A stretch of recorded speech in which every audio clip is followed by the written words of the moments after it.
టేస్టీగా హెల్తీగా తిందామని ట్రై చేశాను.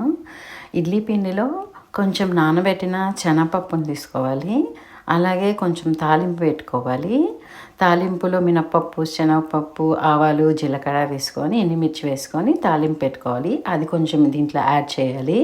తర్వాత గ్రేటెడ్ మన క్యారెట్ తీసుకొని ఒక క్యారెట్ తీసుకొని తురిమేయాలి. అది బాగా తురిమేసి ఇడ్లీ మామూలు కుక్కర్లో పెట్టేసుకోవడమే. ఇడ్లీ ఎలా పెట్టుకుంటామో సేమ్ అలాగే ఇది తీసుకొని తింటుంటే కొంచెం టేస్టీగా వేడి వేడిగా ఈ స్నోకి కొంచెం టేస్టీగా అనిపించింది నాకు. మీరు ట్రై చేయండి.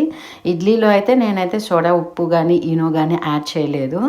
మీకు వెయ్యాలి అనిపిస్తే వేసుకోండి, లేదంటే నార్మల్ మన రోజు ఇడ్లీ ఎలా పెట్టుకుంటామో అలా పెట్టుకోండి. ఇదైతే కొంచెం బాగానే మెత్తగానే ఉంది. దీంట్లో నేను జావర్ రవ్వ వాడాను. ఇడ్లీ రవ్వ కాకుండా జావర్తో చేసిన ఇడ్లీ రవ్వ వాడాను. దానివల్ల నాకు ఇంకొంచెం మెత్తగానే అనిపించింది. నార్మల్ ఇడ్లీతో కూడా ఇలా చేసుకోవచ్చు, నార్మల్ ఇడ్లీ రవ్వతోటి. సో మీరు ట్రై చేయండి, హెల్దీ వర్షన్.